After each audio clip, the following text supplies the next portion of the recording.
Okay, all right. Welcome to Fine for Flavor. We are having we're going simple today. We've been doing so many like the ice wine and this snacks. I wanted to go simple today, so I ran through my little wine fridge and I found Tarapaca. It is a Chilean Gran Reserva Carmenere. So if you listen to episode, oh my goodness, I don't remember what episode number it is. The one from the wine show is a bonus episode. That I was at the Chilean wine show.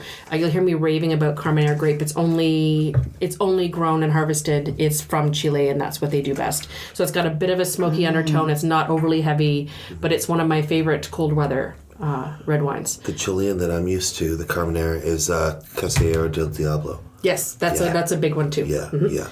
Oh, there's a whole list of them. And so if you want, I will have the link for this particular wine on the show notes, but if you go to the link for the bonus episode where I mentioned the other show notes, you'll get a whole pile of them from the show. Cool. Yeah, cool. Because there was. I love the Cab Soap, by the way, too. Mm-hmm, me too. Actually, and it's too bad their Syrahs. I feel like I'm doing a recap from that show, but their Syrahs from Chile are phenomenal. Really? But we don't get a lot of them here. No, they drink them all there. I didn't think they were that notorious. We don't share those. Yeah. They keep those to themselves. Okay, so I said, there's only 3 of us today. Stacy's busy being a travel agent. That's what she's got to do. And I said, oh my God, but we're talking airports today. Of course. But, clients come first. I appreciate whatever time that everyone can join me anyways. So let's chat news. We didn't have a chance. We had so much news last week that we never got a chance to talk about that Loblaws card. Ah, yes. Right. So, if you haven't been following along, there is it's not quite a class action suit, but basically Loblaws was found out that they were part of a bread price fixing scheme. And to basically cover their ass very quickly, they went and decided that anyone who wants to apply gets a $25 gift card.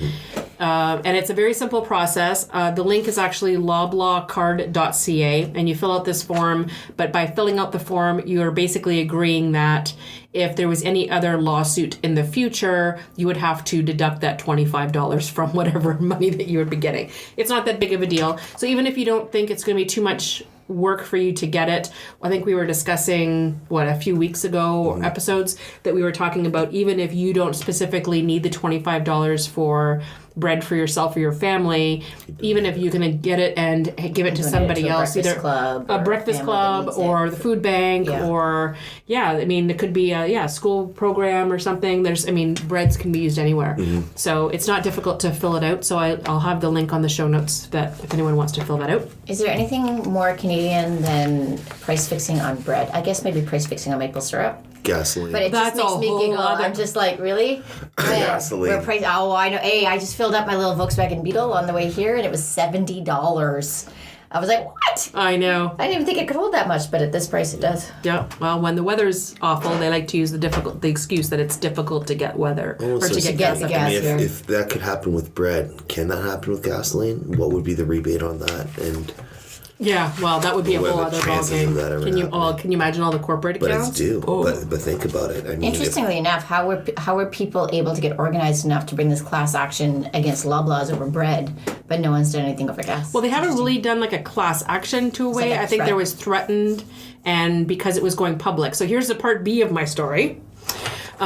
So I was watching the National from last night, of course, because as one does. I told you, true nerd here. So on the National last night, so that was January 31st episode, there was actually a section on the bread price fixing scheme. And now it's being found out that all the grocery stores, they have evidence that all of them were doing this. If one is doing it. Correct. So Loblaws was smart and basically admitted guilt faster than anybody else did and started handing out these gift cards and implementing this program sooner than later. But they're all in it.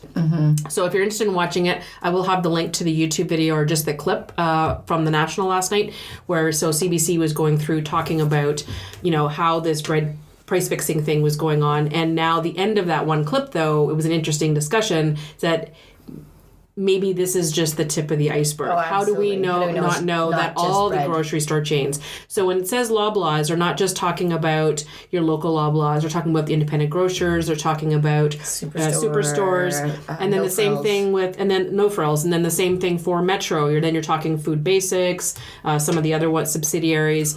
And then they're also talking the Sobeys chain. There's about 5 or 6 chains that have all found evidence of that price fixing scheme. And I guess they're talking about it's been almost $1.50 over how many years? Like it's been a gradual that they've agreed to increase it for like 5 cents, 10 cents, 10 cents, 10 cents. And as consumers, if prices are going up on all groceries, do we really notice the 10 cents on bread because we kind of need it, right?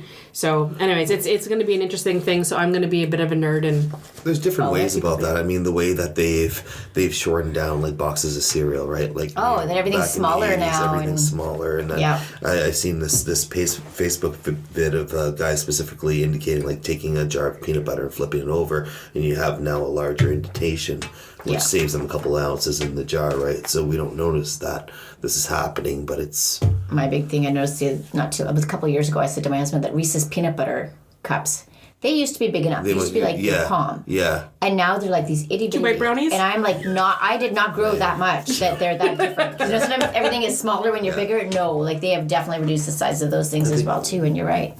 That's just to me. It was just. I mean, one would assume that's just how the market goes. That's how inflation goes, and that's how cost of living is adjusted and etc. Why we need to adjust minimum wage. Yeah. you see it's also the reverse. Correct me if I'm wrong, but I think for products like potato chips and soft drinks, they've increased the size of their packaging and their products so that they have an excuse to charge more for it. Because remember, you used to have like the standard cans and they have the mini cans. Yes. So now they change the volume for each of those packaging, and then they kind of work backwards. But they're like, oh, well, I'm getting so much more, but they don't realize Just get that. more air in the bags of potato chips, man. Yeah. Anyways, it's one of those things that everyone has to make money, and I get it. Yeah. But when it comes to food costs and depending on where you're living and what you have access to, people are wondering why they have to eat crap. But anyways, But I think it comes down to that collusion aspect of it as well. The fact that people are working together to gouge the. and they were all of them together were in cahoots, as they said in the old days, right? Anyways, it'll be interesting because we're talking about planning a off-site show, a live show at a local food purveyor. Yes. We will need to make sure, as much as we'll be tempted to be discussing all of the schemes and everything else, that we don't want to bust our host. Right. That would be kind of bad. But I do want it to be fairly open for discussion for people that are showing up for that. But anyways, I don't want to get ahead of ourselves. So that was it. So the Loblaw card, the national. And then speaking of Loblaws, the last thing is, I guess anyone who has been shopping at any of the PC branded products right now, the PC Points and the Shoppers Optimum card are joining. And it's been I'm trying to think of the proper word. Anyways, it's just been, people have to be patient about all of the time it takes from each of these computer systems Two different systems to. Yes, and they haven't planned it properly. Because I was just at the grocery store around the corner from here, and I guess they're getting complaints. Their systems are going up and down. I was at the Superstore yesterday buying things, and I got a notice on my PC Points app telling me that basically it's been shut down. So you can still collect points. Because my grocery cart was full, so I was really upset. I want my points. I want my points. So you can still scan your card, but part of the problem is at the self-checkouts, because I'm religious to go through those things. Yeah. Every time that it basically refers to PC Points where they're asking you to scan your card on the way in and they're asking you to scan your card after, or they're tallying your points at the end, the computers freeze. Oh. So they have to wait until someone comes over, an attendant has to come over and I hate it. Please wait I for an hate it. attendant. I hate it. I hate it. Please wait for And an on top of this, like my early fly in the soup is, you know how they restructured like the front of Walmart to accommodate that new section. Can you believe it's not even tap? Yes, I did see that. Why? I don't It doesn't know. make I got any nothing. sense at all. Like they're Because the regular machines are tap. not at Walmart. Not at Walmart's in the Stone Ages when it comes Just to because that. Walmart's a jerk, that's all. Yeah, but it just doesn't make sense. I mean, they have you on camera, like right there. They want you to know, and there's you see the little TV It's creepy, screen all the cameras showing you that and- you're on yeah. camera, and then there's the whole process of going through the entire And you motion can't of tap to self checkout. But they don't have tap, like, for convenience. And no matter what, every time I'm in a rush and I'm tempted to use those machines, I know something's going to go wrong with it and it's going to slow me down. I might Only as if well you're just in deal a- with a human being. Yeah. Well, if I didn't have to, yes and no. I have to. I feel like we could do a whole show just We on do a whole show on checkouts. checkouts. I hate self-checkout. But the only reason I love like it is self-checkout. because I have to divide it. I'm faster begging than the people that are behind Yeah. it. Right, yeah. I know some of my codes better than they do. Right. And it's only because I've been grocery shopping for the business for so long yeah. that I kind of do my own thing. And not to mention, I'm dividing it. When I was catering, I used to have to divide it. Yeah. Like this stuff's for classes. Yeah, I'm so this bagging goes in things this bag separately. that way. And back in the day when you didn't have to pay for bags. Oh, well, it's They would okay. put 3 things in one each Yes. bag, a la Walmart. Yeah, you gotta let me get this in because it's like my biggest, like I'm just actually getting ragey just thinking about it. And the reason why I do self-checkouts versus going through the checkouts is because once they switch to also having to pay for bags, Right. they also switch to like, we're just not gonna help you at all. So when you got a couple of kids and a phone going off because you're running your business while you're running your errands and you're trying to pay and you're juggling the bills and then you're trying to bag stuff and they're just standing there because there's the next person and if I've got a $300 order and I'm trying to bag it fast enough with the kids screaming, whatever else, and they just stand there and watch you. Really? Yeah. Really? Yeah. So this is where we're gonna make the crack, but minimum wages increase, but they still can't even bag my groceries. Yeah. Help me out. I'm not saying do it for me. You're not my slave, but you're just be a human being. Yeah. And I found that the service level went down. Certain stores.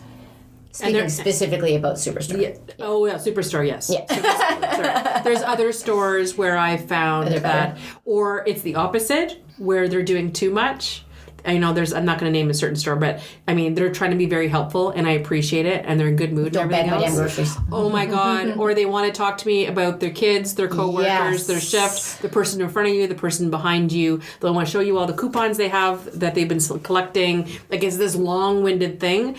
I don't have time to visit today. That's exactly it. And it sounds really awful and really almost elitist, but it's like there's so many places where we have to go, and I suck at small talk.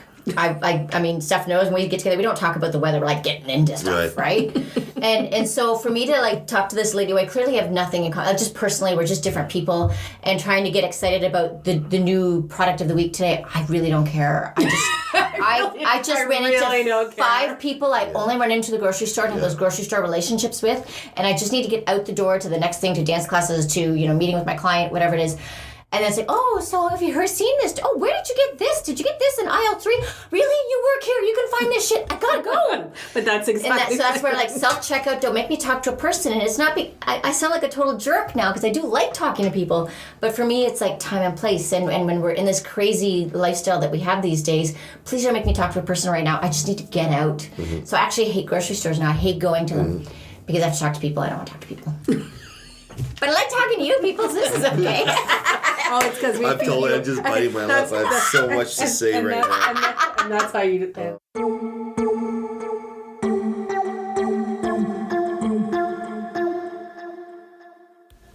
Because we were going to be talking about flight delays and interruptions today, I decided I needed to speak to somebody at an airport just to get their input. And I managed to get an interview with J.M. Chenier, who is the Director of Marketing and Airport Development at the Greater Sudbury Airport. So when it comes to some of the delays and cancellations, besides just weather, I mean, weather's an obvious one. What are you finding are some of the main reasons that, not airline specific, but just overall generally, are some of the reasons for any delays right now? Well, I mean, when the weather event is at the airport that you're leaving from, it's a little bit obvious. I mean, when you look outside today, you can see our crews clearing our runway, and that's, we take pride in making sure that that's not the reason. What we don't want is that the reasons because our runway is not clear or safe. Yeah, I mean, you're right. As far as weather visibility, I mean, we can't control that. That's Mother Nature. But sometimes at the larger airports and regional airports are typically connected to a hub somewhere. depending on where you are. So in our case, Sudbury, Pearson's our typical large hub, and to some extent Toronto Island Airport as well. But in the Pearson case, I mean, if the weather event is there, people don't always understand. Well, why is my flight delayed? The sky's clear at Sudbury, but they don't understand. And sometimes it's, despite the size and the sophistication of an airport like Pearson, for example. I mean, it takes time to clean the runway, period. So, where, especially in a larger airport, where, I mean, every second of that runway is spoken for. I mean, planes are lined up to take off, and planes are lined up to land. So if you have to delay in order to clean so that plane can safely take off or land, well, now it has a backlog effect, right? I mean, everybody's behind.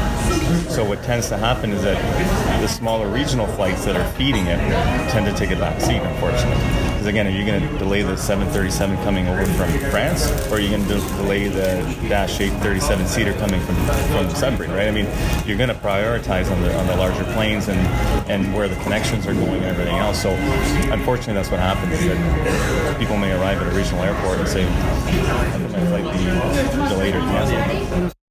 Yeah, so unfortunately, in a regional airport that relies on connections through major hubs, sometimes we do take a back seat to those larger international flights or transborder flights, or even, I mean, Canada's the largest country, so there might be a large flight coming in from Calgary to Pearson, and again, you're not gonna divert that plane. You're gonna tend to divert the smaller planes and delay the flight, and so that's unfortunately the impact that tends to happen. Do you find then that it tends to happen later in the day as opposed to earlier in the day, any delays are happening at a regional airport because of those, not the bottlenecks, but basically it's like one thing delays the next one, which delays the next one? Yeah, I mean, unless it's something that happened overnight, but I mean, a lot of it has to do with the timing of the weather event, but yeah, you're right, sometimes you do see a cumulative effect where the morning flight might be delayed, and then all of a sudden you'll see 2 or 3 flights cancel in the afternoon, but maybe not the evening, because they're hoping that they can still run that one and catch up, and that the larger airport might have time to catch up and get caught up, or maybe the weather event's subsiding, and so it gives them time to catch up, so they're not going to cancel that later flight. Okay, so what is the turnaround time, or how long are you finding that if there is a delay, or sometimes there's a cancellation, are you finding it's a pretty quick turnaround to get people on the next flight, or are you finding that depending on the time of day that there's a bit of a backlog? I'm just trying to think of what's on average, what would be a typical delay time that people would have to expect from a regional airline? Yeah, I mean, again, that's a tough one to answer, because there's so many variables in terms of, well, how long did it snow for, or how long was there freezing rain for in Pearson that's delaying the flights up here, for example. And again, the decision to cancel or the delay is not the airports. I mean, we don't ever close the airport. It's unheard of in Canada. I mean, you see it in the States sometimes, a large weather event, and some of the even major hubs will say, sorry, the airport is closed. We need time to get caught up. In Canada, it's sort of, we pride ourselves in saying, we're not afraid of the weather. And I certainly hope not. We will not close. We'll do friction tests to determine, and there's instrumentation that's common to the aviation industry that says, okay, this is the condition of the runway at this airport at this time, at a certain point in time. And that gets communicated to the pilots and to the airlines so that they can decide, yeah, you know what, it is safe to land or it isn't safe to land. And again, as airports, we want to pride ourselves on not being the reason for that.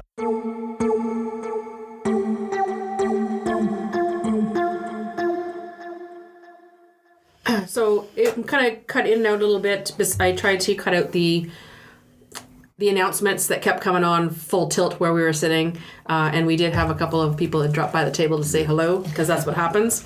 But essentially, he kept going back to backlogs with airlines getting chosen, or bigger airlines taking precedence over the smaller ones, which happens, and then how one little snow dump that may not be a big deal to us, for them to shut down even a runway for 5 minutes at Pearson has this snowball effect no pun intended, where it does create this backlog where everything after that tends to get delayed. So it makes sense.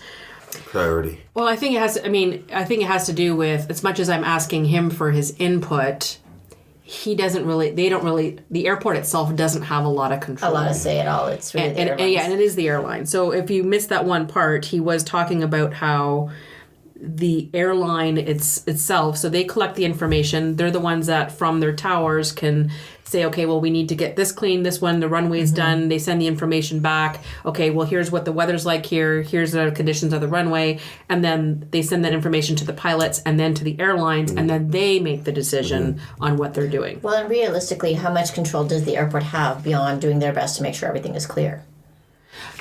And getting the information to the airlines of what exactly is happening at that particular time. And that's, unfortunately, they do end up getting the brunt of it, though. So as much as the interesting thing is, because I've seen it happen at airports, where there's a delay, and instead of getting upset either with the airline or the situation itself, I've seen people taking it out on airport staff. Who are there, right? Like, I mean, what are they supposed? They can't order the pilot to take off. Like, it doesn't work that way. Well, and I think that comes down to when you are traveling, recognize that these things happen, and the onus is on the traveler as well to recognize that these people are humans making decisions for your safety, not because they hate you and want to mess with your life or that they want to ruin your vacation. But if there's a problem with a plane, or if there's weather thing happening somewhere, they're doing this to protect you, and you should probably appreciate that versus yelling at the person. We were actually, my husband and I always seem to travel in January, which is really, really stupid if you think about it. But twice we've gone to Vegas, and twice we've had delays on the way home. And in the first case, we arrived in the middle of the night, and they tried to land 3 times in Sudbury. We actually saw the lights of the runway, and they took off and went back, which was like, I cried. But we were the first time being away from my son. He was like a year and a half old, and I was like, I sobbed the third time. I was like, I can't even get on a plane anymore. But the second time, Air Canada or Pearson shut everything down. Everything was done. Like, that's pretty serious. We were pretty much sleeping at the airport, literally. We got a hotel room for the first night, and then the second day, I was just so exhausted. I actually curled up on a sculpture and fell asleep at the base of the sculpture because we just didn't want to leave because the lineup was so long, and you waited so long to rebook your flights. You couldn't leave because you miss out on all kinds of chances, right? So did that, the news woke me up and asked if they could talk to me, and I'm like half asleep. I'm like, yeah, sure, what do you want to talk about? And then afterwards I'm like, oh my God, was I just on the news, half asleep and gross? Funny. But then the thing is... Drooling. Exactly, totally. Well, my husband was standing in blind, bless his soul, for 6 hours. So when he got to the front of the line, he made me come because I'm the talker, right? Someone has to talk to these people, and it's not going to be my husband. So, but we get to the front of that line, and the first thing I said to the gentleman is, I'm like, thank you. And he was like, what? I'm like, thank you for being here. I know you guys have been standing here dealing with a whole lot of not pleasant people. And he's like, oh, you have no idea. I'm like, no, I've been watching for 8 hours. I totally know what's going on because I've been watching it. And he's like, they literally, their front desk staff, they actually got them hotel rooms near the airport. So they go back and sleep for a few hours and come straight back to work, which I'm sure breaks some labor laws somewhere. Yeah. But the dedication of the team to try and get things done. And I said, well, I just want you to know that we do appreciate it. Whatever you can do to help to get us home would be super great. He went, hold on. He went away. He worked some weird magic. We were on a flight within 2 hours. No kidding. I was nice to him. Honey and vinegar. Yeah. Right? Yeah. And I say this in all areas of my life, whether it's my support job that I work during the day, whether it's working with clients, whether it's working wherever you are in the community when you're dealing with hospitality staff. You attract far more flies with honey. And in this particular case, it was he just heard a kind word, and he's like, I have this backdoor thing I can do. And I don't know what he did. Beep, beep, beep, beep, beep. We were on a flight, and off we went. Now, if I had gone in there like a lot of other travelers at the time who were just as upset, just as tired as I was. With pitchforks. That's exactly it, right? Then they get great glee and going, sorry about your luck. You can get on a flight 2 days from Thursday. That's the difference, is that if you go up there in the spirit of appreciation and, what can you do? It doesn't always work, don't get me wrong, not everyone is lovely. But in this particular case, where it was a really awful situation for everyone in that terminal, it was this little kind of ray of sunshine for us and I'm sure for him as well. Crazy.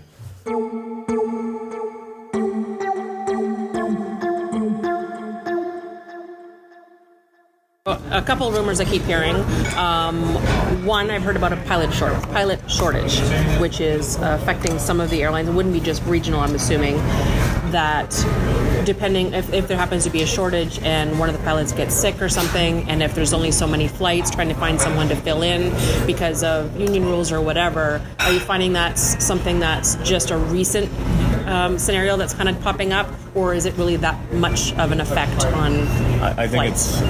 I mean, you're hearing about this demographic reality in all sectors. I mean, just baby boomers retiring and just a void or a gap in the next generation that's filling different positions. Again, that's across all sectors, and the aviation industry is not immune to that. So yeah, it does have an impact, because sometimes you will have, and again, as you would see in other industry, right? Someone starting off at the small company or on a small plane, which is typically with servicing a regional airport, and they're looking to move up like anybody else is, and so if they can get onto a larger airline, well, that means that sometimes it does have an impact on the regional airline, because again, it's just that demographic reality of You need more in the funnel. Exactly. That's exactly it. Good. Okay, and then the other one that I'm always hearing about, it has to do with overbooking, right? Where there might be cancellations or someone gets bumped from a flight. I did read all of the background or policies for each of the airlines that fly out of here at Sudbury. I kind of did my homework a little bit. So WestJet kind of prides itself saying that they don't overbook. It's interesting how the other ones don't say that they do, but they don't claim publicly that they don't. So it was you have to read between the lines on that. I am going to include all of the details so you don't have to go through what the policies and stuff are for each of the airlines. But I guess I was just curious. Necessarily know them all.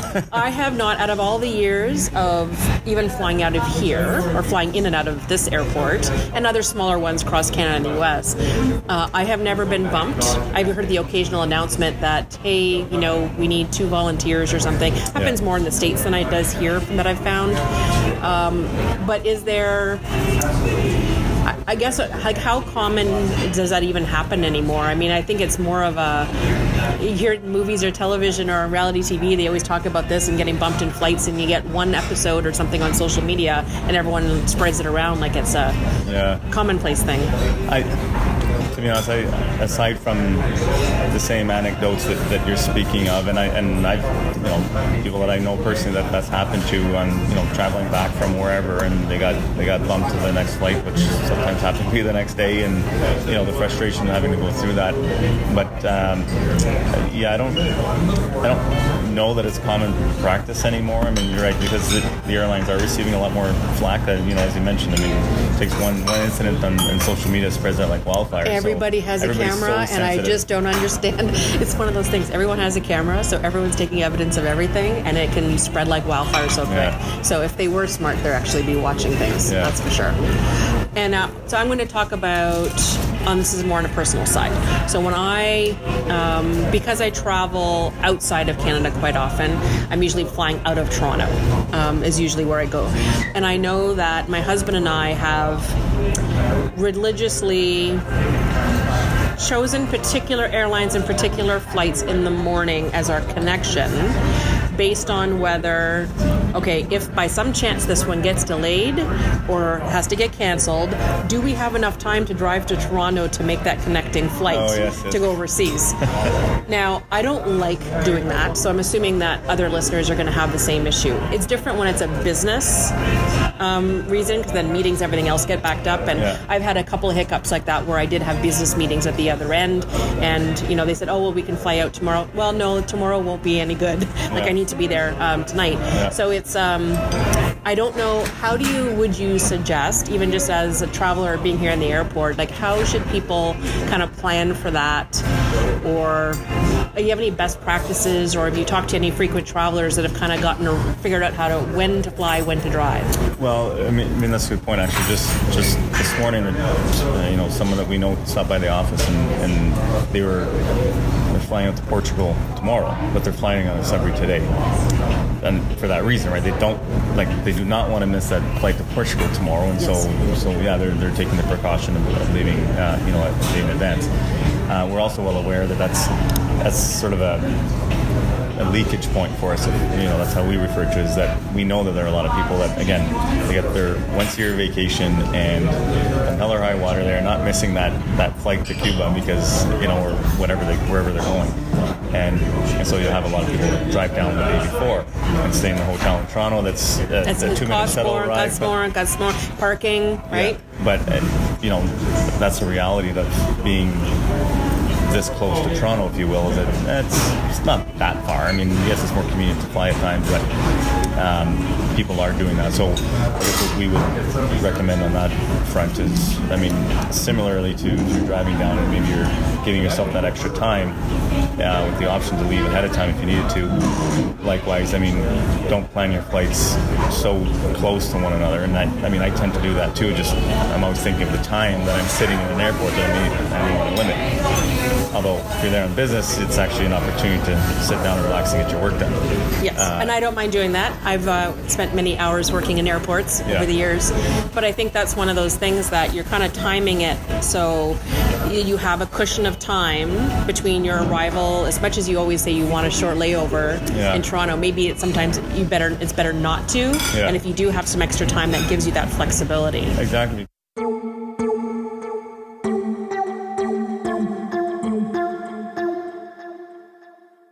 So any wisdom in that?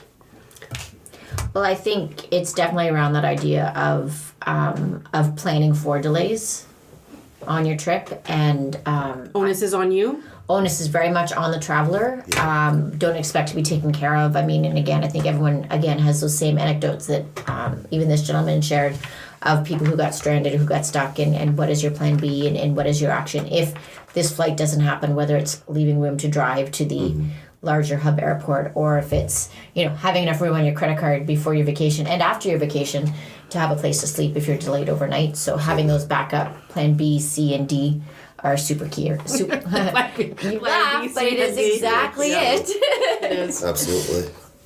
Yeah, don't travel on 2 cents. Yeah.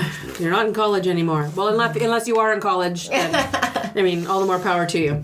Okay, so I didn't get a chance to go through too many tips, but I can share tips that I have. Sure. We're talking about a cushion for a plan B. So as much as when you're planning flights, or even if you're booking online or with a travel agent, be very specific about how much time you want in between your connecting flights. As much as you think to yourself, oh my God, well, if this flight's leaving at 6, I don't want to be leaving at noon. If this is very important to you, if that 6 o'clock flight gets canceled, you now have the opportunity to hop in your car and drive to wherever you need to be. If you happen to be near your next destination by 3-4 hours. Because you still have to park the car and everything else. And they're not going to hold that next flight for you. No.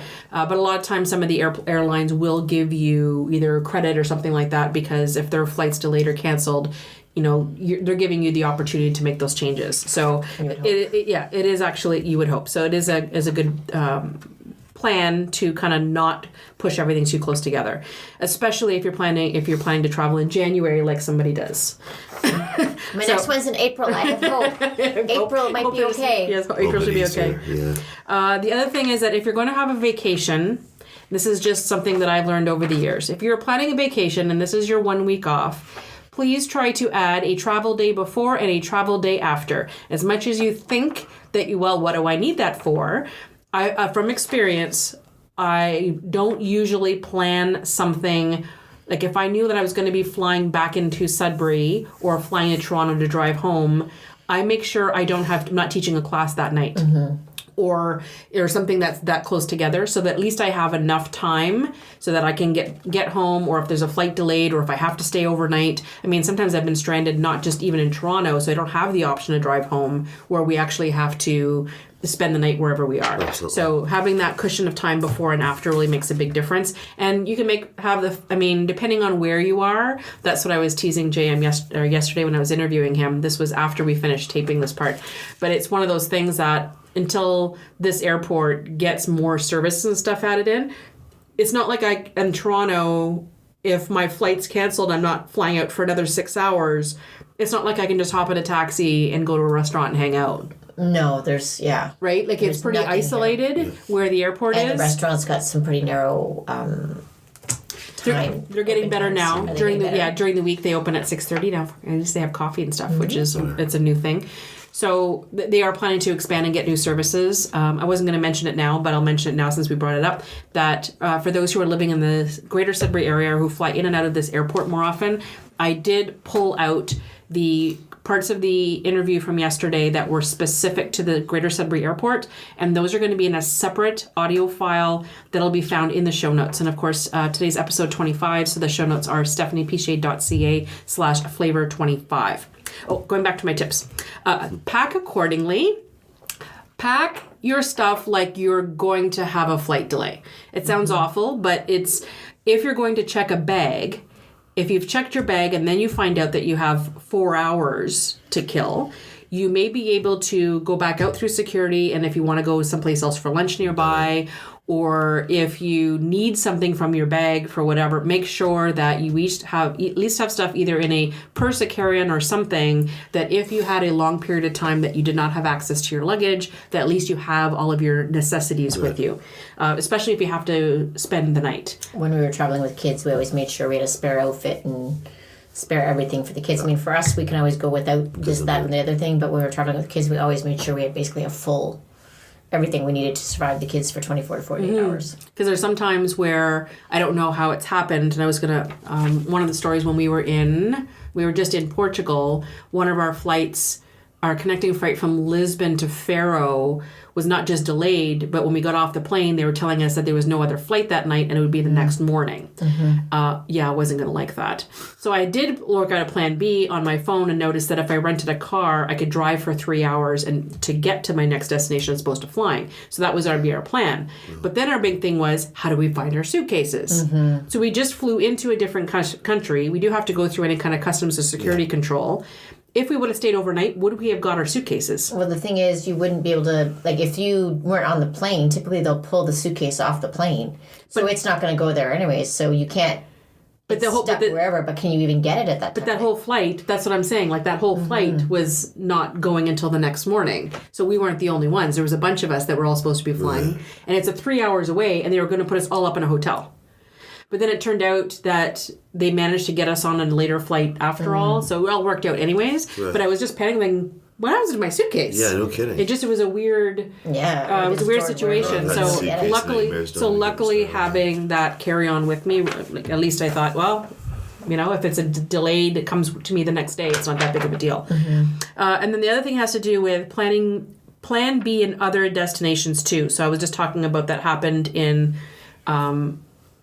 Lisbon, and one of the things that I didn't research ahead of time, and I did once I get there for on the way back, is I probably didn't even need to pay for the flight from Lisbon to Faro, because I didn't even, as much as I said I wanted to go here when I was booking a flight, if I would have stopped and realized that I was going to rent a car there anyways, I could have rented the car in Lisbon, saved the flight cost, and just drove there on the way, because the highways are pretty good. So I would have had that plan B ready to go if I would have planned that ahead. So I'm sharing it with all you that create that plan B that, depending on where your final destination is, regardless of where you're going, if there's a way that you can't get on that flight for whatever reason, is there a train, car rental, is there something else that you could be doing to get to your destination so it doesn't delay your holiday? This is where working with a professional travel agent would be handy as well too, because it'd be really great if one was here drinking with us right now. If one was here drinking with us, so she could share these tips. I was just thinking the But as I'm thinking about all these plan Bs and stuff, I'm like, because I think about this from an event planner standpoint, and this is all the things, have your plan B, have your plan C, or have an event planner to do this for you.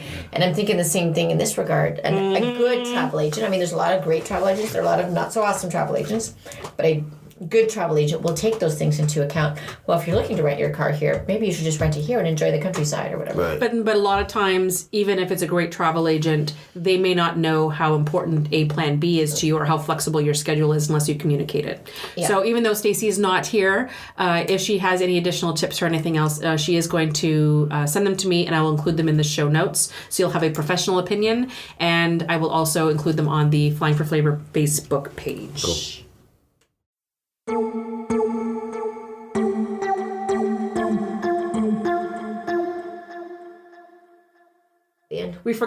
we forgot to cheers because Stacy's glass was full and she Yeah. didn't show up. We'll blame it on And Deke was, not full anymore. and Deke was too busy pouring hers into his glass. Waste not, one not. Brothers gotta eat. All right, time for a fly in my soup. This is the time of the episode where I get to vent a little bit. And I'm going off topic. I usually like to talk about something that goes with the theme that we're talking about, and I can go on and on about plane things. There's all kinds of little pet peeves. People who are sitting at the back of the plane but then put their carry-on At the front. at the front of the plane so they don't have to carry it, and then blocks the people from using it at the front. Anyways, there's all kinds of little wee things that drive me bonkers. But I wanted to vent a little bit about, because it's been my pain in my butt for the last week, is cottage rental sites. Okay. I have been trying to research a cottage rental for the last week. Getting my brother to help me on it, and the two of us have been basically calling each other, texting back and forth with a lot of vulgar language. So from what I'm noticing, just about anybody can create these cottage rental sites. So as opposed to posting or renting your cottage, posting on Kijiji, people think that it's more, legit to have their cottage listed on these cottage rentals type sites. Right. They're like an aggregate site where everyone posts I've seen just it. cottages, right? And it's got availability calendars and maps and everything else. The problem is that there's no incentive for them to keep the list updated. If there's so many people looking for cottages, the owners aren't updating it. So I don't know how many times we found a place, we send them a message, no answer, a week later they actually get pulled off completely. They're closed. Or they changed their mind about renting it at all and decided to keep it for the summer. Or there's not even a way sometimes. There's a couple of sites that we found, just these site owners, you have no way to reach them directly. They don't have a phone number. It is by email only, and they have an automated service that answers. So it's basically someone just opened up a website, and you can upload the things. You pay to upload your rental ad, Right. and then it kind of just like hangs. Yeah. And there's no direct way to do it. There's no way to contact the owner. There's half the information's missing. I don't know how many times we looked at ads, found out afterwards. They're talking about Canadian cottages and cottages in Ontario. They're all American sites, and all their prices are in U.S. And I know exactly what you're talking about. I've been through that myself. It reminds me of back in the 90s, late 90s, early 2000s, before a lot of these sites kind of took off, like Airbnb and those kinds of things. And, they were almost text-based websites back then. But we had one called BB Canada here, and they had similar rentals. So it was like Airbnb. It was like bed and breakfast. But it was bed and breakfast type things. And our experience with that was very similar, that they were outdated. The people who were running them, and I wonder if this is the case potentially with a lot of cottages as well. They typically tended to be retired people or people who were not super net savvy. I'll never forget, my husband and I booked one. It looked like a castle. It wasn't really a castle, but it had that like stone outdoors, stone exterior, like really quaint, cutesy little rooms and this kind of thing. And that was totally my thing back then. It still is. But we got there, and it was a camp. So for anyone north of Parry Sound knows exactly what I'm talking about when I say a camp, but it was like an old cottage that had never been renovated and a little run down, and the doors were uneven, and water leaking from the roof. The address was right. We double checked it multiple times. We banged on the GPS. No, this is the right place. We knocked on the door, and the proprietor was like, "Oh, I've heard that before. Oh, that's so silly. I'll have to talk to them." And I'm like, "Dude, this is called misrepresentation. Like, this is illegal." Yeah. And she was just like, thought it was really, really funny. And I mean, we had other than the accommodations not being very nice, our food was fantastic, and she was very lovely. But it's interesting that was 20 years ago, and that 20 years later that you're still running into the same kind of situation. So it has to do with, there are certain sites that I think are, again, just basically taking the money from the people who are owning the cottages for the rental thing, and then setting it up so that you communicate directly. Because I think one of the ones that we're looking at, we're communicating with the owner directly. Why are we even going through this website? Yes. Because I just tried to do a generic Google search, thinking if anyone posted it on their own websites or anything, I would have found it. But I keep getting popped up with all those other sites. Well, and a lot of the proprietors don't have, so this is something that I deal with in my daily job a lot, where the people who have their business or have their product that they're selling, they don't know this web stuff. Because it's a whole other, as we've learned as entrepreneurs, it's a whole other skill set to advertise and market on the internet.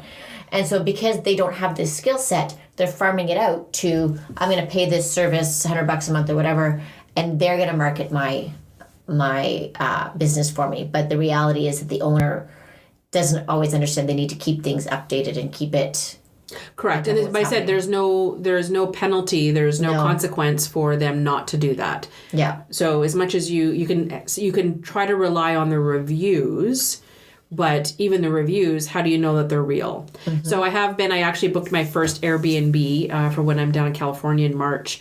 And it's been it's interesting where they give you an introduction, like this is the people who own the place, and you get to meet them a little bit and send us a message to tell them who you are, all that kind of thing. So it feels like you're doing this owner thing.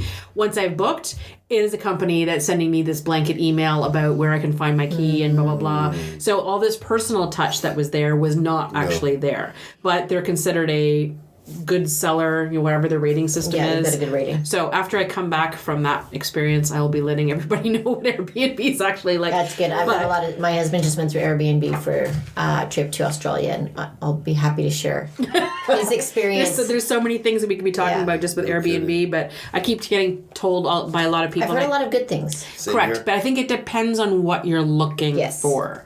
So, I mean, we rented places where it has a little kitchenette, like an apartment type thing. But if we're not going to be using the kitchen or anything else, or if it's a vacation, I don't want to be washing my own dishes. Yeah. I don't want to be dealing with all that stuff. And unfortunately, a lot of them, they say there's cleaning services included, but it's funny how dishes are never included in the cleaning services. You have to have the dishes clean because the cleaning service will come and basically change the linens. Yeah. Anyway, that's a whole other venting thing. Yeah. I don't want to get off topic. Yeah. Okay. So that was it for the fans. I just want to say, be careful when you're going through those sales. Yeah, and set your expectations with anything when it comes to that, whether it's the flights or whether it's booking something on some dodgy site. Recognize that vacationing is an adventure, and sometimes these stories just form the stories that you share for years afterwards. And get what you pay for. Yes. So if you see these beautiful pictures online and it happens to be half the price of other places that are online, there's got to be a reason for it. One of them I didn't read carefully, and it wasn't until the end, and it dawned on me. I went and I started reading through, and I went, okay, that waterfront property, it's not really a beach, right? It was like a creek that attaches to a lake, so you have to go in the car. It's like 5 kilometers to get to the beach. But the cockroaches were free. Okay, that's a way to close the show. Okay, and in closing, so don't forget the Sudbury-specific part of the interview with J.M. Chenier. I didn't even mention his name. So J.M. Chenier is the Director of Marketing and Airport Development at the Greater Sudbury Airport. So I appreciate his time in that busy Skyview Cafe, hanging out with me yesterday just to sort of chat a little bit about airport. It was the first time I met him, and now that I know where all the administration offices are, better beware. Okay, so next week we're doing dining etiquette. So I thought it would be fun that I'm going to bring like table settings, and I thought maybe if you guys are up for it, we'll actually video that one. Yes. So I can actually, because for me to say that this fork is for this and that fork is for that. Fork on the right. Always fork on the right. No, fork's on the left. I know, fork on the right. I'm totally against the fork on the left move. What? You eat with your right hand. You don't eat with your left hand if you're right. Okay, then you're the North American. We'll save it for next week. So anyways, there's a European and there's a North American.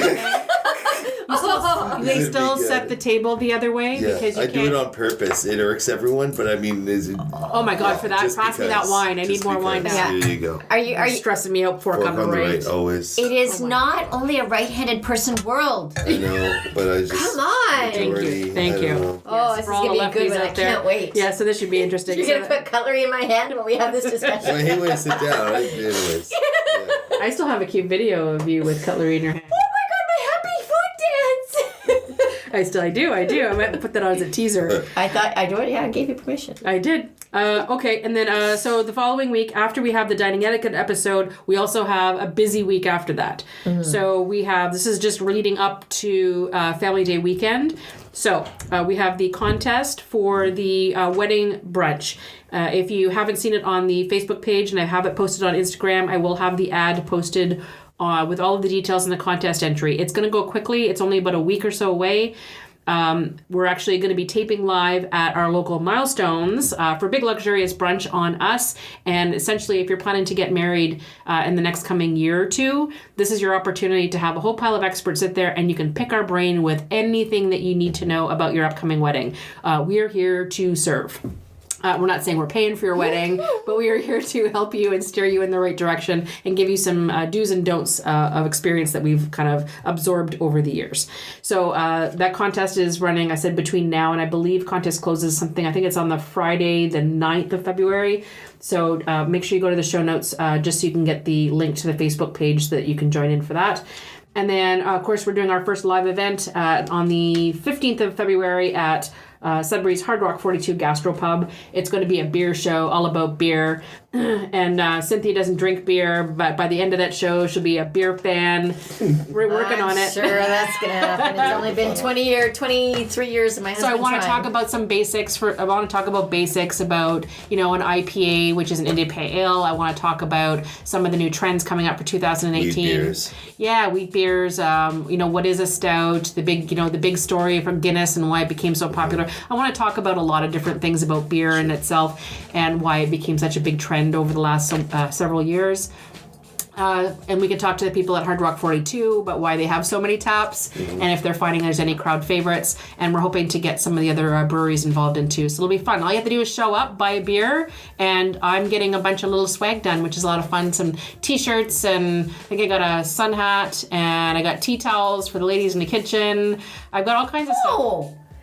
Tea towels for the ladies in the kitchen? Men don't use the tea towels with the little graphics on them. So as much as you can say that it's being sexist, it is not. Do you use a tea towel with little graphics on it? Time. With little graphics on it? Well, it doesn't have to have graphics. Thank you, but no. You won't use one with pretty little designs and stuff on it? Yeah, I use tea towels. I use towels all the time too, but they're certainly not little pretty ones. So these are pretty little tea towels. God, I don't want any Me Too tweets at me. Can't believe she's being like that. Anyways, okay, so we're all gonna do a video next week. So it may not be Facebook Live though, just so that I can edit the video in case I have to zoom in on particular things. So we'll tape it at the next episode, and I will hopefully post it with the link through the show notes, so that by the same weekend that the audio part of it is out, you'll be able to watch the video too. All right, awesome. Okay. Cool. Oh, we didn't start with our cheers. At the end. Cheers. Cheers. Cheers. Clink, clink, clink. Clink, clink. Okay, see you next week.